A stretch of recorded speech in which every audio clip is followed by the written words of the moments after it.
Hey, this is Heidi Dawson. If you love all things health and wellness and style of any kind, hang out here with me each week. I'm obsessed with never-ending improvement, and it's all in an effort to help each one of us live a wildly successful lifestyle. Subscribe today so you don't miss a thing. Hi, guys. Welcome to episode 307 of the Wildly Successful Lifestyle Podcast. How's it going out there? I'm so happy to be here with you.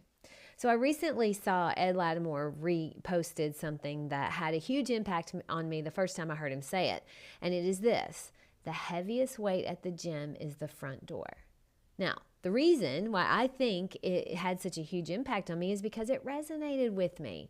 It resonated, and it's still true, even after years and years of me consistently working out. The front door is still the heaviest weight for me. I mean, I've exercised my whole life. I was teaching high-impact step aerobics at 18, and I was super thin, could eat whatever I wanted without worry. And I continued to work out until around 27, when I really started putting on weight. Now, my vanity would not allow me to continue down that path. So I thought, okay, well, maybe I can fix it if I start running. So I ran. Well, and that worked for a little while, but then my body adapted, as you know it does, and eventually the scale was going back up. So I thought, all right, maybe if I do this new thing, it's Bikram Yoga, and it's a 90-minute, and in my opinion, it's a very military-style yoga. And if I do that 4 times a week, it's in a room that's 108 degrees, that'll do it. And it did. It helped for a little while. But again, I wasn't getting back to the size that I wanted to be, that I knew was best for me and how I wanted to look and feel. So exercise had stopped being useful in the way in which I wanted to use it. Isn't that interesting? I was working out to be thin, and it was not working anymore. So now, why in the world would I want to continue something that wasn't working? That's the million-dollar question. It has taken quite a while for me to realize the role that exercise plays in my life. I used to think, and I'd even say this, I exercise so that I can eat what I want. And I would make myself exercise, and then I'd go to Huey's and eat a chicken sandwich with fries and a drink because I earned it. Eric and I used to do a 5-mile run every Sunday so that we could go to brunch, which for me meant blueberry pancakes and mimosas. I literally laughed out loud when he reminded me of that as we were talking about this episode. But you see, I was super frustrated because my jeans kept getting tighter and tighter, even though I was working out regularly. It felt like I was working out for nothing. But there was this feeling of sort of a mixture of euphoria and pride the rest of the day after I had a great workout. So it couldn't be for nothing, right? I mean, I probably lived in that world of where I was working out and eating whatever I wanted to for 6 or 7 years until I realized that there was also another sentence that has a huge impact on me, even though I didn't want it to be true. And it was becoming more and more apparent that it was true. And that is, you can't out-train a bad diet, especially after 35, even really after 25, I think.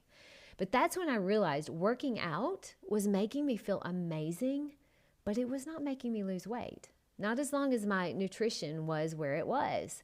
So exercise for me was improving my sanity, but food, I realized, was hurting my vanity and my health, of course. But let's be real. I wish that weren't true, but it really is. So I exercise because I feel amazing. Now, exercise alone, though, wasn't going to reach my body goals. I realized that. I had to get honest with myself about food. And if you're being honest with yourself, you do too. But that doesn't need to discourage us from working out because the benefits are worth it. Trust me, I am just like you. It isn't getting easier to work out. But every single time I do it anyway, I win.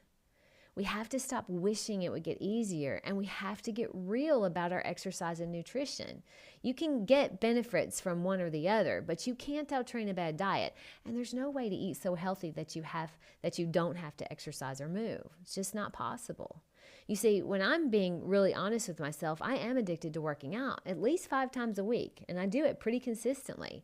But my addiction to exercise, it isn't because I love running so much, or because I love going to the gym so much, or pushing through that last squat with Kevin so much. My addiction to exercise is for the way I feel immediately after and the rest of the day. It's for the way I feel in my clothes and my overall mindset. That's why I do it. That's why I'm so dedicated to it. And it is a chore every time I go, but I do go. And I will continue to go, even though it's not easy, because man, is it worth it. Now, I think sometimes we think it will get easier, and when it doesn't, we quit, because doing something we don't want to do every day is difficult, especially when that something doesn't immediately give us the result we want, which is to be happy with our body. It isn't going to do that, not immediately, maybe not ever if you don't get your nutrition in line. That's the rub, right? Except that it's not. Knowing that is powerful. I'm not exercising anymore so I can eat whatever I want. I'm exercising so that I feel amazing, so that I'm a better wife, so that my heart is healthy and my muscles stay active and I'm flexible. I exercise because that's part of who I am and it gives me energy. If you don't want to go to the gym, it's because you don't go. You may not have the energy, but in order to get the energy, you have to do the hard thing. You have to lift the heaviest weight at the gym, which we know now from Latimore is the front door. How true it is.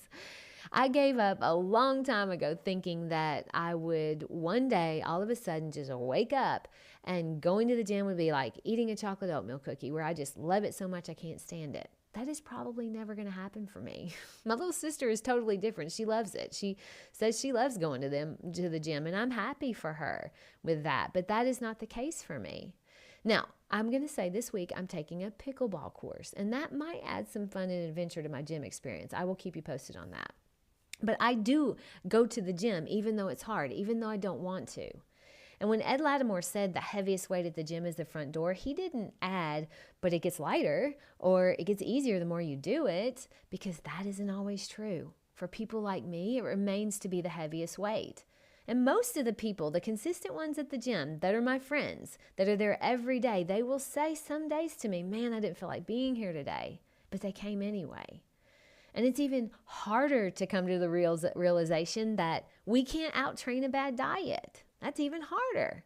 But I will tell you from experience, this is one thing that does get easier as you do it. The healthier you eat, the more you crave healthy food. Now, I found that to be true. And don't get me wrong, I will still eat 3 pieces of fudge in a week moment. But that's very rare and uncommon anymore. And I can really tell that I have a real dip in my energy when I do that. So I don't like that feeling. But I'm doing hard things, and you can too. That's what makes life better. That's what living your version of a wildly successful lifestyle really means. That's the difference. That's what makes the difference. Don't wish for things to get easy. Know they're going to be hard, and at the same time, know you're going to do it anyway. So the answer to the title of this episode, why the heck am I working out if it's not making me lean? Well, here's the answer. You're working out for your sanity, but your nutrition is for your health and your vanity. My challenge to you this week is to commit to how many times you're going to work out. No, you're not going to want to do it, but know without a doubt you're going to do it anyway. And second, go through your pantry and your refrigerator and throw anything out that's full of sugar and will tempt you in a weak moment. Just this morning, I threw out a bag of semi-sweet chocolate chips we had left over from guests being here. In a weak moment, I'll grab 2 handfuls of those easily. Tony Robbins always says, better to waste outside of the body than inside. And I will never forget that statement because so true it is. Your future self will thank you for doing this, I promise you. And if you need a little help, sign up for a coaching call on my website, HeidiDawson.com, and share this episode with 3 people. I love you guys. I'll talk to you in a few days. Don't forget to subscribe and share with your friends, because we're just going to keep going bigger and better places together, and I love that about us. Talk to you in a few days.